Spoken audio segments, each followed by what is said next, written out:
This jazz band went to perform in an international show in 1975 but never returned. But 25 years later, this was pulled out of the ocean by some Navy officers. Sit back and enjoy this story as it unfolds. There is a young girl named Julian from a small town in Idaho. Julian's voice could stop a room. When she sang, conversations faded, cups froze midair, and people leaned in without realizing they were doing it. She was young, gifted, and unmistakably different. The last child. The only daughter.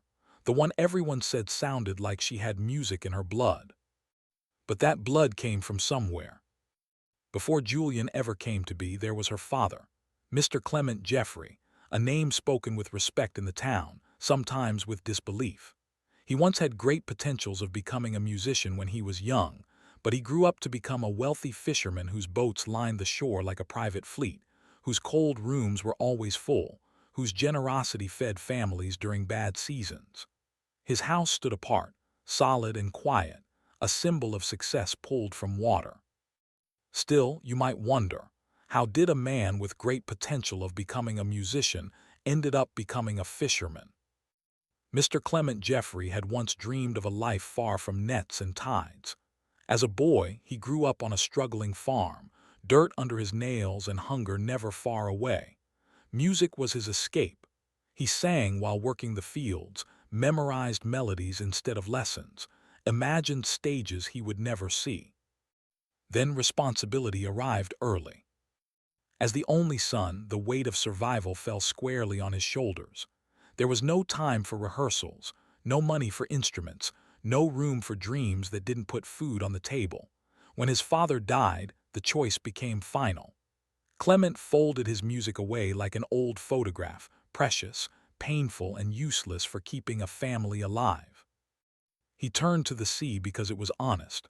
Hard work in, survival out. Day after day, year after year, he built something solid from sacrifice. Wealth came slowly, then all at once. But the man everyone admired for his success was still the boy who never got to sing. He buried his music so his family could eat. And decades later, it would rise again, through his daughter's voice. Before we dive deeper into this shocking story, let us know where you're watching from today, and if you like this video, don't forget to subscribe to this channel and also share with your loved ones. Clement Jeffrey built his family the same way he built his fortune, carefully, patiently, believing hard work could protect him from loss. He married young, choosing a woman who understood silence and sacrifice as well as he did. Together, they welcomed two sons, sturdy boys who grew up around the rhythm of tides and early mornings. Life was modest then, busy but hopeful, and Clement believed he had finally earned a future that would stay. Then came Julian, the third child and only daughter. Her birth was supposed to complete the family. Instead, it shattered it. Complications arrived without warning, and by the time the cries filled the room, his wife was already slipping away. Clement held his newborn daughter in one trembling hand while the other clutched a goodbye he never got to say. Grief did not give him time to rest. He buried his wife, returned home, and became two parents overnight. He learned to cook, to braid hair badly, to sit awake through fevers and nightmares. His sons grew fast, learning independence early, watching their father age before their eyes. Julian grew differently. When she was still small, Clement heard it, the hum, the soft singing to herself while playing alone. It stopped him in his tracks. The notes weren't taught. They were remembered, carried somehow across generations. In that moment, fate felt almost cruel in its precision. The dream he had buried had found another voice. Clement leaned into it without restraint. He bought instruments before school shoes wore out. He attended every rehearsal, every small performance, every uncertain beginning. Supporting Julian felt like correcting a lifelong injustice, like saving something he had lost decades ago. But love, when mixed with regret, can lose its balance. Without meaning to, Clement gave Julian more of himself, his time, his patience, his praise. His sons were fed, clothed, educated, but quietly sidelined. They learned not to compete for attention that was already promised elsewhere.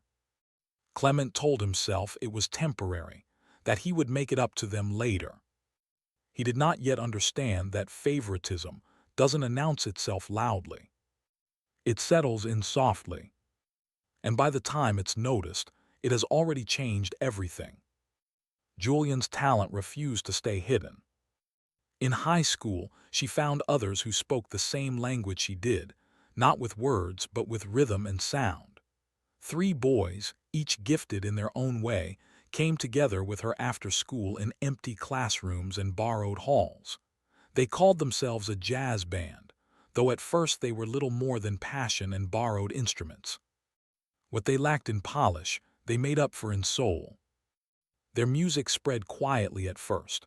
A teacher lingered too long after practice. Students gathered outside doors just to listen.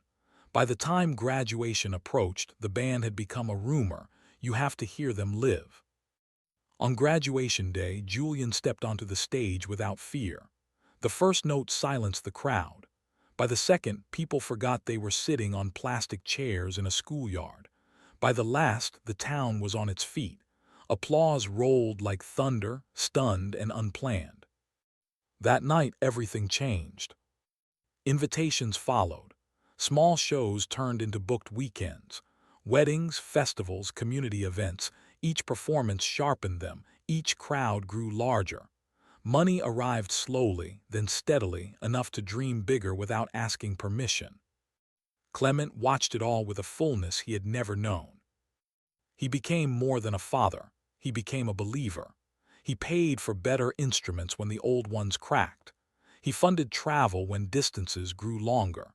He helped them expand the band, bringing in experienced musicians who elevated their sound from promising to unforgettable. To Clement, this wasn't indulgence. It was purpose. Every success Julian earned felt like a correction to his own past. Every standing ovation sounded like applause meant for a younger version of himself, the boy who never got to stand on a stage. The town spoke their names with pride now. People gathered early just to secure seats.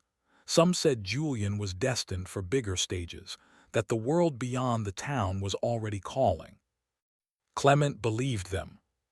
What he did not see was how quickly the dream was moving, how fame, once invited, does not ask if a family is ready. And as the music grew louder, the distance between joy and loss began to narrow, unnoticed, one note at a time. In 1974, the invitation arrived that no one dared to speak aloud at first. An international jazz festival, a real stage, a real audience beyond borders and familiar faces. For Julian and her band, it was the moment every late night and unpaid performance had been building toward.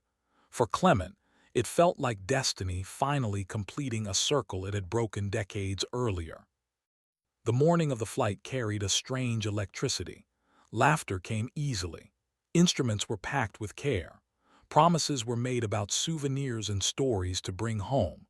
Clement watched his daughter board the private jet with pride swelling in his chest, the kind that made the past feel forgiven. The jet lifted smoothly into the sky. There was celebration that evening. Clement hosted a small gathering, telling anyone who would listen that his daughter had gone to show the world who she was. He checked his watch more than once, calculating time zones, imagining applause echoing somewhere far away. Then the calls didn't come. By the next day, the band's supposed destination was contacted. No arrival, no customs record, no request for landing clearance. Air traffic logs showed the jet taking off, but nothing after. At first, people blamed delays, whether technical rerouting, anything ordinary. But by nightfall, the truth could no longer hide behind excuses. The jet had vanished. No distress call, no emergency signal, no wreckage reported, just empty air where a flight path should have been. Word moved faster than understanding. Radios buzzed. Officials spoke in careful tones. Families gathered in stunned silence. Clement stood frozen, gripping a phone that refused to ring. His daughter's voice, so powerful, so alive, had been swallowed by quiet. By morning, panic had spread beyond the town. Search teams were alerted, skis were scanned, oceans were marked and remarked. Yet every hour that passed without news carved deeper into fear. The plane carrying the jazz band had disappeared, as if it had never existed.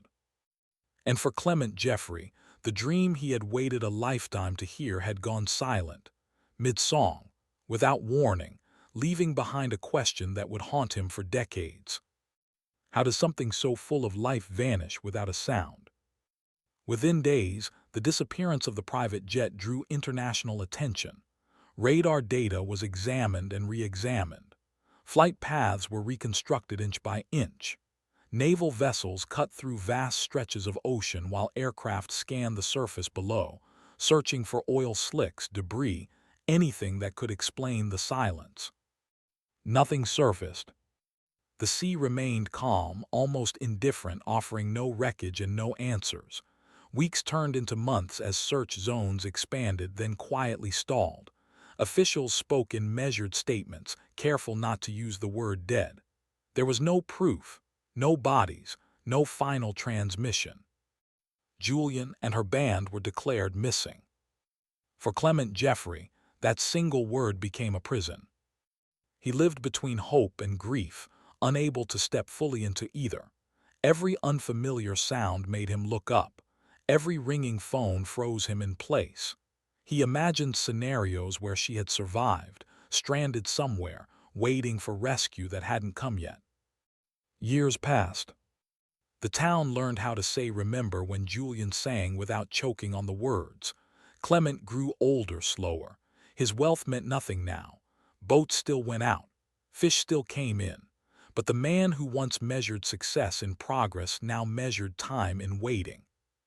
There was no grave to visit, no ritual to complete, just absence stretched thin across days that refused to end. He replayed memories endlessly, her laughter, her first performance, the way she boarded that jet without fear. At night, he sat alone, staring into the dark, asking questions no one could answer. How do you grieve someone who might still be alive? How do you let go when letting go feels like betrayal? Clement aged in pieces, worn down not by certainty but by possibility. Hope kept him breathing. Hope also kept him trapped. And somewhere beyond the horizon, the ocean held its secret tightly, leaving one father suspended in a sorrow without shape, mourning a child with no body and no end. Time did what grief could not. It exhausted Clement Jeffrey. Years of waiting hollowed him out, until one quiet evening he realized the house was no longer empty because Julian was gone, but because he had stopped seeing who was still there.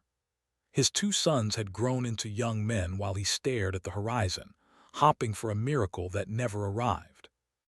Guilt came without warning and without mercy. He began to notice the things he had missed, the worn basketballs by the door, the bruises earned in practice, the silence that had replaced childhood questions. They had learned not to ask for his attention, not because they didn't need it, but because it had always belonged somewhere else. Clement chose differently this time. He started showing up. Early morning practices, late-night games, long drives across dusty roads just to watch them play for minutes at a time. He listened more than he spoke, letting actions replace apologies he didn't yet know how to say. The boys had talent. What began as local competitions grew into regional recognition, then national trials. Their names appeared in sports columns, spoken with the same admiration Julian's once had. Clement funded training, travel, and recovery, but more importantly, he stayed present. Slowly the distance shrank. Laughter returned to the house in unfamiliar ways. Meals lasted longer. For the first time in years, Clement felt something close to healing, fragile but real. He allowed himself to imagine a future where loss did not define every conversation. Then the past stirred. It arrived not with closure but with a whisper, official inquiries reopening, naval reports reviewed, old flight data resurfacing. A routine operation at sea had uncovered something unusual, unidentified wreckage, a question mark where none had existed for decades. Clement felt it before the call came. The same tightness in his chest, the same sense that time was folding back on itself. Just when he had begun to forgive himself, just when his sons had reclaimed their father, the silence he had lived with for so long threatened to speak again. 25 years after the jet vanished, the ocean finally loosened its grip. The mission had nothing to do with Julian Jeffrey or a lost jazz band. Naval vessels were deployed to locate unrelated sunken cargo, military equipment believed to have gone down earlier during a failed transport operation. Advanced sonar swept across the ocean floor, mapping shapes that had slept undisturbed for years. Then something unfamiliar appeared on the screens. It wasn't cargo, it wasn't rock. The outline was too deliberate, too symmetrical to belong to the sea. Divers were sent down into the cold darkness, where light thinned and pressure crushed sound into silence. What they found rested at an angle, partially buried in sand and coral, broken but unmistakable. An aircraft. Time had stripped it of paint and pride, but fragments remained, sections of fuselage, twisted wings, luggage trapped beneath sediment. The wreckage was lifted piece by careful piece, each movement treated with the kind of respect reserved for graves. Back on the surface, technicians began their work. Serial numbers, faint but intact, were recovered from a corroded panel. Records were pulled, archives reopened. Old files once boxed and forgotten were suddenly relevant again. The numbers matched a private jet reported missing in 1974. The room fell silent. Further verification followed: manufacturing details, engine components, seating configuration. Every comparison tightened the conclusion. There was no longer room for doubt. The wreckage belonged to the plane that carried Julian and her band. For 25 years, the ocean had hidden the truth beneath miles of water and time. Now, it had given it back without explanation or apology. When the confirmation reached Clement Jeffrey, he did not cry. He simply sat down, as if the weight he had been carrying finally decided where it belonged. The son stood beside him, unsure whether to speak. After decades of waiting, hopping, and fearing, the question that had ruled his life was answered. Julian had not vanished into mystery. She had fallen into silence, and the ocean at last had told the truth.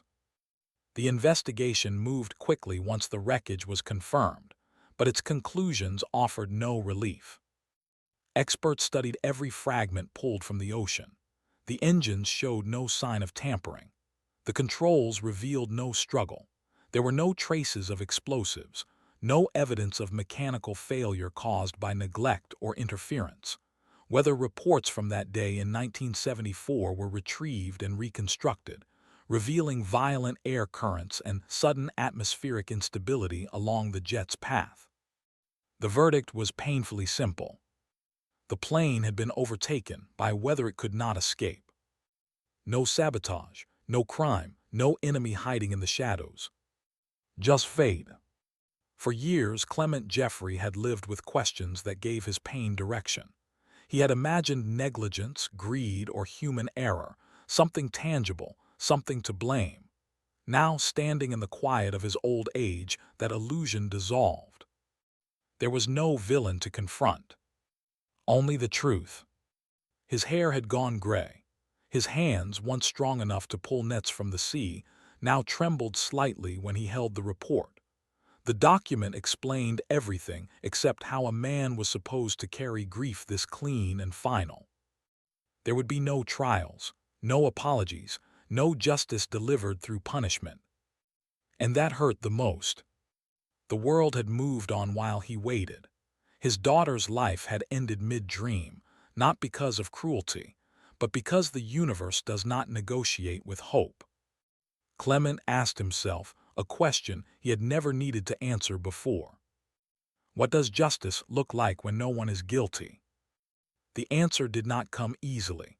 It came slowly, painfully, through reflection. Justice was no longer about blame. It was about acknowledgement, about numbing the loss, honoring it, and refusing to let it disappear again.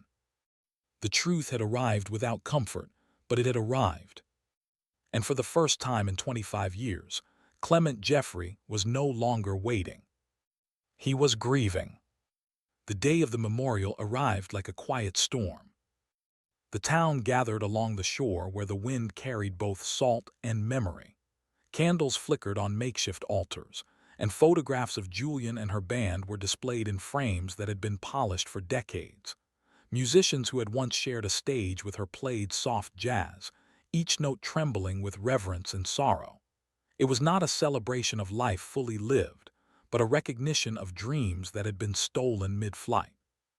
Clement Jeffrey stood at the center, his body frail, his face weathered by time and waiting. For the first time in decades, he spoke aloud the words he had carried silently. Regret. Not anger, not blame. Just regret for the moments he could not reclaim, for the daughter he had loved too much in some ways and too little in others. He acknowledged publicly the quiet neglect of his sons, the favoritism that had shaped their childhood, and the blind pursuit of redemption through one child's talent. The crowd listened in hushed silence, the kind that doesn't judge but understands. Some nodded, some wept, some simply stared, knowing that this man had carried more grief than most could imagine. When the memorial ended, Clement returned home with his two sons. The house was quieter than it had been in years, but not empty. They sat together in the living room, and he spoke to them not as a father defending himself, but as a man who had learned the cost of absence. He promised again, in earnest, that he would support their dreams, that he would be present, that he would no longer allow regret to choose favorites. The sons listened, and for the first time, felt that forgiveness was possible. They were not resentful. They understood that the man who had favored a memory of himself in his daughter had also loved them in ways they were only beginning to see. Justice, Clement realized, did not always arrive through punishment. There was no revenge. There was no villain to face. The world had not offered an enemy, only truth. And truth, when embraced fully, had the power to heal. In that quiet house, surrounded by family, justice had been served, not through vengeance but through acknowledgement, accountability, and growth. For Clement Jeffrey, it was enough. Clement Jeffrey's final years were quieter than any he had known before. The storms of grief had settled into something gentler, an acceptance that did not erase loss, but allowed life to carry on despite it. His sons had grown into men shaped not only by their own ambition, but by the lessons of patience, resilience, and forgiveness. They took care of him in ways that were both practical and tender, preparing meals he once made himself, driving him to appointments, sharing stories of their victories and failures. Clement watched them with pride, finally understanding that love does not diminish when shared evenly, and that a father's mistakes can be corrected with time and devotion. Grandchildren came into the picture like sunshine breaking through clouds. Their eyes held wonder, their voices held curiosity, and every note they hummed reminded Clement of the music that had first given him hope through his daughter. Julian's absence was still a shadow in the corners of his heart, but it no longer ruled the room.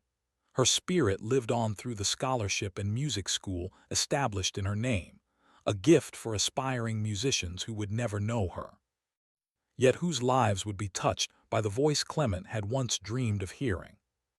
Clement reflected often on the twists of fate that had shaped his life, the sacrifices, the heartbreak, the silence that had lasted decades. He had lost his dream of music, he had lost his daughter to the ocean, but he had not lost his family. In their faces, their achievements, and the warmth that filled his days, he saw the continuation of everything he had ever hoped to protect and nurture. And so, in the twilight of his life, he could finally say with a full heart, "I lost my dream, I lost my daughter, but in the end, I didn't lose my family." The house echoed with laughter, the music of grandchildren, and the memory of a voice that had once silenced a town. Clement Jeffrey had built more than wealth, more than legacy. He had built love that endured beyond sorrow, beyond loss, and beyond time itself.